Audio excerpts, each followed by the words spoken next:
আসসালামু আলাইকুম রহমতুল্লাহি বারাকাতুহু। আমেরিকা সারা পৃথিবী শাসন করছে। এই ভিডিওর মাধ্যমে আপনারা জানবেন মানুষের আড়ালা থেকে, পর্দার আড়ালা থেকে কারা আমেরিকা নিয়ন্ত্রণ করছে এবং আমেরিকা পৃথিবী কিভাবে নিয়ন্ত্রণ করছে। আপনারা আরো জানতে পারবেন ইলন মাস্ক সে একজন বড় ব্যবসায়ী হয়ে কেন, কোন কারণে আমেরিকার রাজনীতিতে যুক্ত হলো এবং ট্রাম্পের সাথে কে কেন নির্বাচনে অংশগ্রহণ করলো। আপনারা জানলে অবশ্যই হতভম্ব হবেন, আশ্চর্য হয়ে যাবেন। তাই ধৈর্য ধরে এই বক্তব্যটা শুনুন এবং নিজেকে জাগ্রত করুন, সচেতন করুন। পৃথিবী আসলে কারা চালায়, পৃথিবী কিভাবে কাজ করে এবং এখানে আসলে পাওয়ার ডাইনামিক্স এবং রাজনীতি কিভাবে কাজ করে। প্রথমত হচ্ছে ইলন মাস্ক কিন্তু কোনো রাজনীতিবিদ না, ঠিক যেমন আমরা বাংলাদেশের বেশিরভাগ শিক্ষিত মুসলমান কোনো রাজনীতিবিদ না। কিন্তু আমরা কি চাই, ইলন মাস্ক যেমন চায় যে কিছু কিছু ইস্যু সলভ হোক, কিছু কিছু প্রবলেম সলভ হোক, আমরাও কিন্তু মুসলমানরা চাই যে কিছু কিছু ইস্যু, কিছু কিছু জিনিস, কিছু কিছু প্রবলেমস সলভ হোক।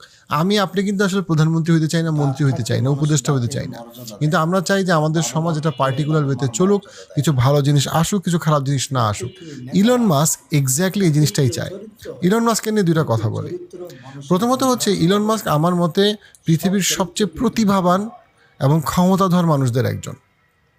অবশ্যই তার অনেক সমালোচনা করা যেতে পারে, তার অনেক ভ্যালুজ আমার সাথে বা আমাদের সাথে ম্যাচ করে না, অবশ্যই সে সমালোচনার ঊর্ধ্বে না, অবশ্যই সে যা করে সব ভালো করে এরকম কিছু না।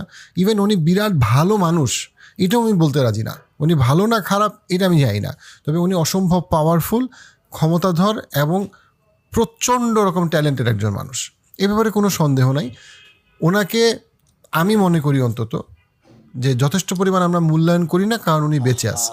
ওনার মতো মানুষ পৃথিবীর ইতিহাসে গত 1000 বছরে যখনই আসছে, ওনারা সবাই অনেক বেশি স্বীকৃতি পাইছে মারা যাওয়ার পরে। যখন ওনারা বেঁচে ছিল তখন আনফর্চুনেটলি মানুষ ওনাদেরকে খুব বেশি একটা পাত্তা দেয় না। আমি মনে করি আজকে থেকে 50-100 বছর পরে Elon Musk will be remembered as a legend, যাকে আজকে ওই লেজেন্ডারি স্বীকৃতিটা খুব বেশি মানুষ দেয় না, because of his many unpopular controversial stance, which is fine. এবার আসে হচ্ছে কি উনি রাজনীতিতে কেন আসে। উনি কিন্তু রাজনীতিতে ছিল না, উনি টেসলা, স্পেস এক্স, নিউরালিঙ্ক এগুলো নিয়েছিল, টেকনোলজি নিয়েছিল, বিজনেস নিয়েছিল, উনি $100 বিলিয়ন প্লাস ছিল। ওনার মতো বেশিরভাগ মানুষই কিন্তু এত অ্যাক্টিভলি এবার উনি যেভাবে রাজনীতিতে ডোনাল্ড ট্রাম্পের পিছনে কাজ করলো বা ডোনাল্ড ট্রাম্পের সাথে কাজ করলো, এটা কিন্তু ওনার মতো মানুষ বেশিরভাগই এইভাবে করে না। ওনার মতো বিলিয়নের বেশি এইভাবে এতটা অ্যাক্টিভলি করে না, বেশিরভাগের কথা বলছি। ওনাকে এই প্রশ্নটা ডক্টর জর্ডান পিটারসন, ক্লিনিক্যাল সাইকোলজির বিখ্যাত প্রফেসর, এগেইন জর্ডান পিটারসনও অনেক কিছু আছে যেটা খুবই পছন্দ করার মতো, অনেক কিছু আছে যেটা পছন্দ করার মতো না। ডক্টর জর্ডান পিটারসনকে নিয়ে আরেকদিন আলোচনা করবো। এবার উনি ক্লিনিক্যাল সাইকোলজির প্রফেসর। উনি যখন ওনাকে ইন্টারভিউতে, জাস্ট এই বছর ইন্টারভিউটা হয়, আমি পাশে লিঙ্কটা দিচ্ছি, ওকে প্রশ্ন করে যে তুমি কেন রাজনীতিতে আসলা। ইলন মাস্ককে প্রশ্ন করতেছে Jordan Peterson, who is probably ওয়ার্ল্ডের one of the most popular clinical সাইকোলজির প্রফেসর। তো উনি বলছে যে কেন আমি রাজনীতিতে আসলাম, কারণ রাজনীতিতে আসার তো তার দরকার ছিল না, সে এত বড় বড় ব্যবসা করতেছে, রকেট বানাইতেছে, অনেক কিছু করতেছে টেকনোলজিতে, এত কেন তুমি পলিটিক্সে আসবে, যেখানে তুমি জানো যে পলিটিক্সে আসলেই তুমি আরও অনেক বেশি বিতর্কিত হবে। অলরেডি সে বিতর্কিত, সে আগে যেটার নাম ছিল টুইটার এক্সেরও মালিক। সে তখন বলে যে আমি রাজনীতিতে আসছি কারণটা হচ্ছে আমার সন্তানকে woke ভাইরাস মেরে ফেলছে। So I wondered what's motivated you. So my son Xavier is dead, killed by the woke mind virus. আমি আবার বলি, ইলন মাস্ক বলতেছে আমার সন্তানকে woke ভাইরাস, woke মাইন্ডসেট মেরে ফেলছে, এবং সেইখান থেকে আমি বুঝতে পারছি এটা হইতে পারে না। অর্থাৎ সে একটা ইস্যুতে সে প্রচণ্ড পরিমাণে ট্রিগার্ড হয়েছে, তার কাছে মনে হয়েছে না এটা সমাজে চলতে পারে না। That is Y Elon Musk বলছে আমি টুইটারও কিনছি। খুব ইন্টারেস্টিং পয়েন্ট, আমি টুইটারও কিনছি। ওই ইন্টারভিউতে উনি বলছে, যেটাকে উনি পরবর্তীতে এক্স নাম দেয়, এবং তারপরে সে ট্রাম্পকে সাপোর্ট করা স্টার্ট করে, হিউজ ডোনেট করে ট্রাম্পের ক্যাম্পেইনে। And you know, Elon, I love Elon Musk. Gives me $45 million a month. And he didn't even mention it. He didn't mention. Eventually Trump জিতে, এবং ট্রাম্প জিতার অনেকগুলো রিজন আছে। এর মধ্যে একটা রিজন হচ্ছে ইলন মাস্ক এবং তার মতো পুরো গ্রুপের সাপোর্ট। এবং ট্রাম্প এবার আসার পর থেকে যেই ইস্যুতে ইলন মাস্কের প্রবলেমটা ছিল, ইস্যুটা ছিল, স্ট্রাগলটা ছিল, সেই ইস্যু নিয়ে ট্রাম্প অনেক বেশি কথা বলে। এখন আমরা একটু বোঝার চেষ্টা করি ইলন মাস্কের সন্তান যে জীবিত, তাকে কেন ইলন মাস্ক বলতেছে যে তাকে মেরে ফেলা হয়েছে, এবং তাকে মেরে ফেলছে হচ্ছে কে? Okay virus. যেখানে প্রশ্ন হচ্ছে কি তার সন্তানের ঘটনাটা কি, ওক ভাইরাস জিনিসটা কি, একটু আস্তে আস্তে আমরা বুঝি। এটা খুব ইম্পর্টেন্ট বিকজ এটা আমাদের সাথে ম্যাচ করে। ইলন মাস্কের সন্তান, তার অনেক সন্তানের মধ্যে তার অনেকগুলো বউ বা গার্লফ্রেন্ড যেভাবে বলেন, তার প্রথম যে ঘর, তার প্রথম যে স্ত্রী গার্লফ্রেন্ড, তার ঘরে তার 6 সন্তান। তার 6 সন্তানের মধ্যে এক সন্তান, সে তার টিনেজ পিরিয়ডে সে ছেলে ছিল, বায়োলজিক্যালি সে ছেলে, সে তার জেন্ডার চেঞ্জ করে, সে সমকামিতায় ওই সন্তান দৃঢ়ভাবে বিশ্বাসী এবং সে তার জেন্ডার ট্রান্সফর্ম করে। অনেকে বলে তার মেন্টাল হেলথ ইস্যুস ছিল, অনেকে তাকে বলে যে তার অ্যাডিকশন প্রবলেম ছিল, অনেকে বলে সে সুইসাইডাল ছিল, অনেক রকম কথা আছে, এগুলোর মধ্যে পক্ষে বিপক্ষে অনেক রকম কথা আছে, বাট মূল কথা হচ্ছে সে তার জেন্ডার সমকামিতায় বিশ্বাস করে, সে তার জেন্ডার চেঞ্জ করে। ইলন মাস্ক ছিল তা এটার ঘোর বিরোধী। সে জেন্ডার চেঞ্জ করে সে একটা মেয়ে রূপে আবির্ভূত হয়। সে ছেলে ছিল এবং সে মেয়ে রূপে আবির্ভূত হয়, সে তার জেন্ডারকে চেঞ্জ করে এবং সে তার শরীরে হরমোন নেওয়া থেকে শুরু করে জেন্ডার ট্রানজিশনের যে সার্জারি সব কিছু, এবং তার নতুন নাম হয় ভিভিয়ান। এবং এইটা ইলন মাস্ককে প্রচণ্ড রকম শক করে। সে বিশ্বাস করে যে এই সমকামিতা, যেইটা এই সমকামিতার যে দীক্ষা এবং যে শিক্ষা, ইডিওলজি, এই যে মতাদর্শ, এটা আমার সন্তানকে একরকম মানসিকভাবে মেরে ফেলছে, তাকে সন্তানকে শেষ করে ফেলছে। এবং তার কাছে মনে হয় যে এটা এরকম যদি চলতে থাকে, এরকম আরও যতগুলো ফিলসফি, ইডিওলজি আমাদেরকে ঢুকানো হয়েছে, তা আমাদের সমাজের জন্য খারাপ। অ্যাট দ্য সেম টাইম সে দেখতে পায় ওই সময়ের যে গভর্নমেন্ট, ইলন মাস্ক দেখতে পায়, হ্যাঁ সে এত বিলিয়ন ডলারের মালিক, কিন্তু দিনের শেষে সে আমেরিকার সবচেয়ে প্রতিভাবান উজ্জ্বল তারকা, কিন্তু দিনের শেষে তার সন্তানকে এমন একটা মতাদর্শ মেরে ফেলতেছে, সে কিছুই করতে পারতেছে না। বাই দ্য ওয়ে, এখানে বলে রাখা ভালো, ইলন মাস্ক তার অনেক বক্তব্যে ক্লিয়ার করছে যে সে ফ্যামিলি ভ্যালুকে খুব কেয়ার করে, তার কাছে পরিবার খুব ইম্পর্টেন্ট, এর জন্য তার অনেক সন্তান। সো সে পরিবারকে নিয়ে সে খুব চিন্তিত। তার নেক্সট জেনারেশন, পপুলেশন গ্রোথ, এগুলো নিয়ে ইলন মাস্ক খুবই ওয়ারিড। এবং ইলন মাস্কের একটা বিখ্যাত স্টেটমেন্ট হচ্ছে, পৃথিবীতে পপুলেশন যে ইউরোপ আমেরিকায় কমে যাচ্ছে, এটার জন্য ইউরোপ আমেরিকা ধ্বংসের পথে যাচ্ছে, বা ধ্বংসের পথে যাওয়ার একটা কারণ পৃথিবীতে পপুলেশন বেড়ে যাচ্ছে। এটা কখনোই সমস্যা ছিল না, সমস্যা ছিল আমরা ওই পপুলেশনকে কীভাবে ম্যানেজ করতেছি, কীভাবে পপুলেশনকে আমি কি স্কিল শেখাচ্ছি, এডুকেশন দিচ্ছি, ডিসিপ্লিন করতেছি ইত্যাদি, সেটা আরেক দিনের আলোচনা। কিন্তু মূল কথা হচ্ছে গিয়ে যে ইলন মাস্কের যে রাজনৈতিক যাত্রা, সেই রাজনৈতিক যাত্রা শুরু হওয়ার একটা বড় কারণ ছিল, সে বলতেছে আমার সন্তানকে সমকামিতার মতাদর্শ দেওয়ার মাধ্যমে যেইভাবে আমার সন্তানকে একরকম তার বিবেককে, উনি বলতেছে আমার সন্তানের বিবেককে মেরে ফেলা হয়েছে, আমার সন্তানের যে মেরুদণ্ড সেটাকে ভেঙে দেওয়া হয়েছে, আমি তার বিরুদ্ধে কিছু একটা করতে চাই, এই জন্য আমি পলিটিক্সে আসছি। সেটার জন্য তার ক্ষমতা দিয়ে সে টুইটারকে কিনছে, টুইটারের নাম পরিবর্তন করে এক্স করছে। এটা নিয়ে এখনও কিন্তু টুইটার, বর্তমানে এক্স, এটা যে খুব ব্যবসায়িকভাবে সফল হয়ে গেছে এটা এখনও বলা যাবে না। অ্যাটলিস্ট তাদের শেয়ার প্রাইস যদি আমরা দেখি তাহলে আমরা বুঝতে পারবো যে এটাকে এখনও বিরাট ব্যবসা সফল বলা যাবে না। কিন্তু সে বলতেছে, ইলন মাস্ক বলতেছে, আমি এটা কিনছি বিকজ আমি জানি আমি পলিটিক্সে সিগনিফিকেন্টলি কন্ট্রিবিউট করব, আমি একটা ভয়েস রেইজ করতে চাইছি। কিসের বিরুদ্ধে? এই ওক ভাইরাসের বিরুদ্ধে। এবার এই যে ওক ভাইরাস, ওক ইডিওলজি, এই জিনিসটাকে এটা আমরা একটু বোঝার চেষ্টা করি। ওক ইডিওলজি হচ্ছে কি একটা নিও লিবারাল মাইন্ডসেট অথবা নিও লিবারাল ইডিওলজি। একটা হচ্ছে ক্লাসিক্যাল লিবারালিজম, আর এটা হচ্ছে নিও লিবারাল যে ফিলসফি বা ইডিওলজি। এই নিও লিবারাল ইডিওলজিটা মানুষকে যেটা বোঝায় সেটা হচ্ছে গিয়ে যে সে যা করতে চায় তাই তার জন্য ভালো, এখানে তার কমিউনিটি, এখানে তার ফ্যামিলি, কোনো কিছু নিয়ে তার চিন্তা করার কোনো দরকার নাই। এবং নিওলিবারাল ইডিওলজি পৃথিবীতে জেন্ডার ট্রানজিশন অথবা উগ্র নারীবাদ, নারীবাদের সব ফর্ম উগ্র না, কিন্তু উগ্র নারীবাদ এবং ব্যক্তি স্বাধীনতার একটা চরম এক্সপ্রেশন। ওক ইডিওলজি নিয়ে আমরা আরেকটা সেপারেট এপিসোড করতে পারি। কিন্তু আমরা যদি রাশিয়া বলি, আমরা যদি চায়না বলি, ইভেন আমরা যদি সিঙ্গাপুরের কথা বলি, তারা প্রচণ্ড রকম ওক ইডিওলজির বিরুদ্ধে।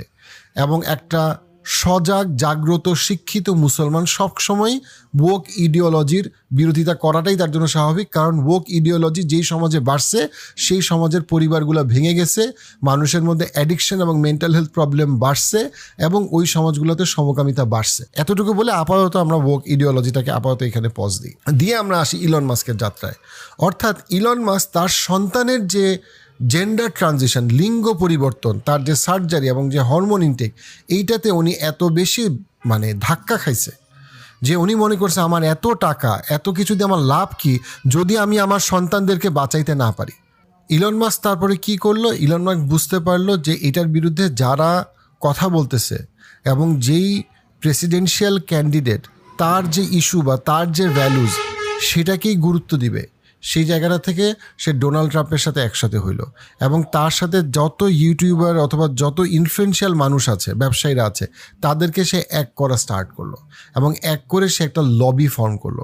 সেই লবি ডোনেট করলো, সোশ্যাল মিডিয়া সাপোর্ট করলো এবং এটা একটা বড় কারণ যে কেন ডোনাল্ড ট্রাম্প এবার জিতছে। এটা একমাত্র কারণ না, বাট এটা একটা বড় কারণ। এবং আমরা যদি খেয়াল করি 2016 থেকে 2020 সাল পর্যন্ত যখন ডোনাল্ড ট্রাম্প ছিল তখন কিন্তু সে সমকামিতার বিরুদ্ধে এত বেশি বক্তব্য দেয় নাই। খুব হালকা কিছু বক্তব্য পাওয়া যাবে, বাট খুব বোল্ডলি সে সমকামিতার বিরুদ্ধে বলে নাই। বাট আপনি যদি এইবার খেয়াল করেন ডোনাল্ড ট্রাম্প তার প্রেসিডেন্সিয়াল ক্যাম্পেইন থেকে শুরু করে তার পরবর্তীতে সে খুব অ্যাক্টিভলি সমকামিতার বিরুদ্ধে কথা বলে যাচ্ছে, সমকামিতার বিরুদ্ধে সে অ্যাক্টিভলি কথা বলে যাচ্ছে। খেয়াল করছেন ইলন মাস্ক যেই জন্য রাজনীতিতে আসছে, খেয়াল করেন সেটা কিভাবে ট্রান্সলেট করতেছে সে রাজনীতিতে, সে কিভাবে তার কাছে যে ইস্যুটা ইম্পর্টেন্ট মনে হয় সেটাকে সে কিভাবে রাজনীতিতে সে কিভাবে প্রতিফলনটা করলো। এবং অলরেডি ইলন মাস্ক টুইটারে অনেকগুলা স্ট্যান্স নিছে ট্রাম্প জিতার পরে, কিভাবে সে আসলে সমকামিতা অথবা এই ওক মাইন্ডসেটকে কিভাবে সে দমাইতে পারে। এই ব্যাপারে কিন্তু আবার ইলন মাস্কের সাথে ফেসবুক অথবা অন্য যারা সোশ্যাল মিডিয়ার যারা জায়েন্ট তারা কিন্তু একমত না, কিন্তু ইলন মাস্ক সবচেয়ে অ্যাগ্রেসিভলি সে যেটাতে বিশ্বাস করে সেটাকে সে প্রসার করে যাচ্ছে। অর্থাৎ ইলন মাস্ক যে পৃথিবী দেখতে চায় সেই পৃথিবী তৈরি করার জন্য ইলন মাস্ক কাজ করতেছে এবং সে ঠিক জায়গায় সে টাকাটা ইনভেস্ট করতেছে, ঠিক জায়গাটায় সে তার ন্যারেটিভটাকে দিচ্ছে এবং এইভাবে করে সে তার ইস্যুটাকে নিয়ে সামনে আগায় যাচ্ছে। আমাদের মুসলমানদেরও কিন্তু এরকম কিছু ইস্যু আছে। এখন আমরা বলি যে কতগুলা ইম্পর্টেন্ট শিক্ষা, যেই শিক্ষাগুলা আমরা নিতে পারি ইলন মাস্কের থেকে, যে আমাদের মুসলমানদের বাংলাদেশের কনটেক্সটে অথবা সারা বিশ্বের কনটেক্সটে, মুসলিম উম্মার কনটেক্সটে, যে এই যে ইলন মাস্কের যে স্ট্র্যাটেজিটা, সেই স্ট্র্যাটেজি থেকে আমরা ইম্পর্টেন্ট কী কী জিনিস বা সবাই আমরা কী কী ইম্পর্টেন্ট জিনিস শিখতে পারি। এর মধ্যে এক নম্বর যেটা ইম্পর্টেন্ট জিনিস সেটা হচ্ছে রাজনীতি করা ইম্পর্টেন্ট না রাজনীতিকে ইনফ্লুয়েন্স করার জন্য। আপনাকে প্রধানমন্ত্রী হইতে হবে, রাষ্ট্রপতি হইতে হবে, এমপি হইতে পারে সবসময় ইম্পর্টেন্ট না, বরং আপনি এমন কেউ হইতে পারেন, এমন একটা পাওয়ার হাউস বা লবি হইতে পারেন যেই লবি পলিটিক্সকে ইনফ্লুয়েন্স করে। এইটা আমরা মুসলমানের অনেক সময় বুঝি না, আমরা মনে করি ইটস অল অ্যাবাউট ওই মানুষটা, বাট যে রাজনীতি করতেছে তার পিছনে একটা বড় পাওয়ার হাউস আছে। যেই পাওয়ার হাউসকে যদি আপনি কন্ট্রোল করতে পারেন তখনই আপনি পলিটিক্সকে পার্মানেন্টলি কন্ট্রিবিউট করতে পারবেন। একটা খুব ভালো এক্সাম্পল হচ্ছে গিয়ে AIPAC, AIPAC, আমেরিকা ইসরায়েল যে লবি, যেই লবিটা সবসময় আমেরিকার যে হোয়াইট হাউসকে বলা হয় কন্ট্রোল করে হচ্ছে AIPAC, অর্থাৎ ইসরায়েলি একটা লবি আমেরিকাতে বসে আছে, যেই লবিটা বেসিক্যালি ইসরায়েলের পক্ষে আমেরিকার ফরেন পলিসিকে সবসময় ইনফ্লুয়েন্স করে। ডেমোক্রেটরা আসুক অথবা আপনার রিপাবলিকানরা আসুক না কেন, তারা সবাই AIPAC-এর কাছে গিয়ে মোটামুটি কান ধরে দাঁড়ায় থাকে, মানে যা বলবেন ভাই আমরা তাই শুনবো। এই লবিটা এত পাওয়ারফুল। সেম ওয়েতে ইলন মাস্ক একটা লবি তৈরি করছে, যেই লবিটা এইবারের ইলেকশনে AIPAC-এর থেকেও বেশি পাওয়ারফুল হয়তো বা বলা যেতে পারে, বা AIPAC-এর মতো পাওয়ারফুল ছিল, কিন্তু মুসলমানরা এই লবি তৈরি করতে পারে না। মুসলমানদের কোনো লবি নাই, মুসলমানরা একসাথে হইতে পারে না, ঐক্যবদ্ধ হইতে পারে না। মুসলমানরা বুঝে না যে হ্যাঁ আমাদের হয়তো অনেক দ্বিমত থাকতে পারে, কিন্তু আমাদের ব্যবসায়িক, আমাদের সাংবাদিক, আমাদের যারা লাইক মাইন্ডেড অথবা যারা কোনো একটা পার্টিকুলার ইস্যুতে আমরা একমত হয়েছি, এই ইস্যুর জন্য আমরা ঐক্যবদ্ধ হই। ঐক্যবদ্ধ হইলে কী হবে, আমরা একটা লবি এবং একটা ফোর্স তৈরি করব, যেই ফোর্সটার ইকোনমিক পাওয়ার আছে, মিডিয়া পাওয়ার আছে, এবং এই ফোর্সটা দিয়ে আমরা যদি আমাদের ওই রাজনৈতিক দলকে যদি আমরা পুশ করি, তাহলে ওই রাজনৈতিক দল বাধ্য থাকবে আমাদের ইস্যুটাকে গুরুত্ব দিতে। এক নম্বর বিষয় হচ্ছে রাজনীতি যদি আপনি অংশগ্রহণ না করেন, রাজনীতি আপনাকে নিয়ে খেলবে। দেখেন, সবার রাজনীতিবিদ হওয়ার কোনো প্রয়োজন নাই, আমি সবাইকে রাজনীতিবিদ হইতে বলিও না, আমি নিজেও রাজনীতিবিদ না হওয়ার চিন্তাও রাখি না। কিন্তু আপনি যদি রাজনীতি সম্পর্কে সচেতন না হন এবং আপনি যেই ভ্যালুজে বিশ্বাস করেন, মূল্যবোধে বিশ্বাস করেন, নীতিনৈতিকতায় বিশ্বাস করেন, সেইটা কি যেই রাজনৈতিক দলই ক্ষমতায় থাকুক না কেন, তাকে কি আমরা সমাজে সামষ্টিকভাবে আমরা মুসলমানরা সেই প্রভাবটা বিস্তার করতে পারি কিনা, যেন ইসলামের পক্ষে আমাদের রাজনীতি থাকে এবং রাজনীতি যেন ইসলামের বিপক্ষে না যায়, সেই জায়গাটায় আমরা যদি সচেতন না হই, দেন একটা সময় রাজনীতি আমাদের পুরাপুরি আমাদের বিরুদ্ধে চলে যাবে।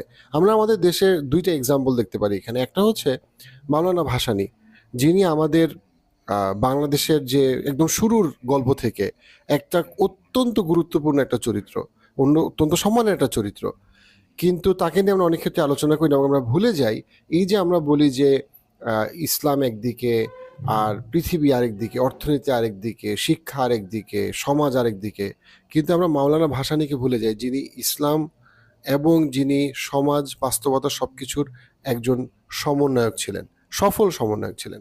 অবশ্যই আমি মাওলানা ভাসানীর কোনো অন্ধভক্ত না যে উনি যা কিছু করছেন, ওনার আকিদা, ওনার অনেক বিষয় নিয়ে আলেমদের মধ্যে বিভিন্ন রকম মতামত আছে, আমি সেই বিতর্কে যাব না, আমি নিজেও কোনো আলেম বা মাওলানা না। তবে আমি এতটুকু বলবো, ওনার যে রাজনৈতিক জীবন, সেই রাজনৈতিক জীবনে অ্যাট দ্য সেম টাইম ওনার যে নামাজ, ওনার রোজা, ওনার হজ, জাকাত, সেখান থেকে আমাদের অনেক কিছু শেখার আছে। এবং উনি আমাদেরকে বুঝিয়েছেন যে তুমি যখন রাজনীতিতে একটা প্রত্যক্ষ বা পরোক্ষভাবে একটা শক্ত ভূমিকা রাখবা, তখন সমাজে ইসলামের যে দর্শন, সম্মান, সেটা থাকবে। যখন আমরা ইসলামকে রাজনীতি, অর্থনীতি, সমাজনীতি সবকিছু থেকে মনে করবো যে ইসলামে এগুলোর কোনো কাজ নাই, এগুলো সবই ফিতনা, এগুলো সবই ময়লা, তখন দেখা যাবে এমন অনেক নীতি সমাজে প্রণয়ন হবে যে নীতিগুলো আসলে ইসলাম বিরোধী, এবং পরবর্তীতে সেই নীতিগুলোই আমাদের পরিবারের বন্ধন ছিন্ন করবে। আরেকটা এক্সাম্পল হচ্ছে, আমরা বর্তমানে গত 10-15 বছরের ইতিহাস যদি দেখি, আমরা অনেক ক্ষেত্রে দেখব আমাদের অনেক সম্মানিত মাওলানা বা আলেম দীর্ঘ সময় কারাগারে ছিলেন, কিন্তু ওই একই সময়ে বিভিন্ন রকম মানবাধিকার কর্মীরা, যদিও তারা অনেক ক্ষেত্রে সরকারের সমালোচনা করেছে, কিন্তু তাদের যেহেতু প্রভাব বলয়টা শক্তিশালী ছিল, তারা খুব অল্প সময় কোনো রকম তেমন কোনো জেল জরিমানা ছাড়াই অপেক্ষাকৃত অনেক কম জুলুমের শিকার হয়েছেন। যদি আমাদের অনেক আলেম মাওলানার অনেক ছাত্র, লক্ষ লক্ষ মাদ্রাসার শিশু, জনপ্রিয়তা, কিন্তু দেখা গিয়েছে যে তাদের যে পাওয়ারফুল লবি তাদের পিছনে না থাকার কারণে তারা কিন্তু আসলে খুব সহজেই তাদেরকে হয়তো বা কোণঠাসা করা গেছে। অপরদিকে অনেক মানবাধিকার কর্মীরা যারা উচ্চ পদে কাজ করেন, তারা যখন সরকারের সমালোচনা করছে, অবশ্যই সরকার তাতে খুশি ছিল না, আমি পুরাতন সরকারদের কথা বলছি বা সরকার প্রধানদের কথা বলছি, কিন্তু তারা কিন্তু মানবাধিকার কর্মীদের বিরুদ্ধে খুব বেশি দূর কিছু করতে পারেনি কম্পেয়ার টু কত হাজারো মাওলানা জুলুমের শিকার হয়েছে।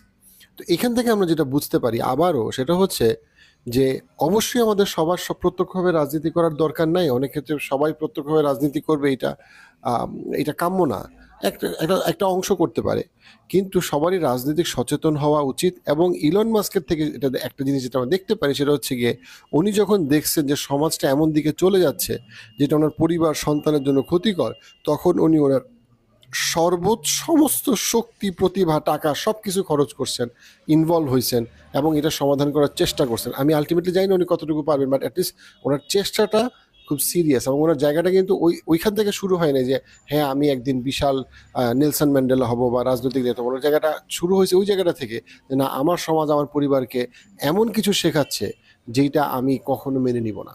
দ্বিতীয় যে বিষয়টা, সেটা হচ্ছে আমাদের দেশে এখন অনেক মানুষ আছে যারা মনে করে, শিক্ষিত মানুষ যারা হয়তো বা আমি ধর্মীয় দৃষ্টিকোণ তো আপাতত বাদ দিচ্ছি, এটার ব্যাপারে কোনো সন্দেহ নাই যে সমকামিতা ধর্মীয় দৃষ্টিতে সাধারণভাবে হারাম, কিন্তু যে বিষয়টা আমি বলতে চাচ্ছি সেটা হচ্ছে অনেক শিক্ষিত মানুষ সমকামিতাকে মনে করে যে বাংলাদেশে তো আসলে মানুষ খুব একটা পড়াশোনা করে না, খুব একটা শিক্ষিত না, এই জন্য মানুষ আসলে সমকামিতা আর যে সমাজে যে প্রচার প্রসার এটার বিরোধিতা করে। বাংলাদেশের মানুষ যদি আরও শিক্ষিত হইতো, আরও সভ্য হইতো, তাহলে তারা আসলে সমকামিতার পক্ষে সবসময় কথা বলতো, রাস্তায় রাস্তায় আমরা সমকামিতার পোস্টার দেখতাম, ইত্যাদি ইত্যাদি। তাদের জন্য এটা আরেকটা গুরুত্বপূর্ণ বিষয়। তো ইলন মাস্ক কি পড়াশোনা করেনি আপনার মনে হয়? আপনার কি মনে হয় যে ইলন মাস্ক এই যে এতগুলা কোম্পানির $1 বিলিয়ন কোম্পানি তৈরি করলো ইত্যাদি, আপনার কি ইলন মাস্ককে অশিক্ষিত, মূর্খ, বর্বর মনে হয়? ইলন মাস্কের তুলনায় কি আপনার নিজেকে অসভ্য মনে হয় না?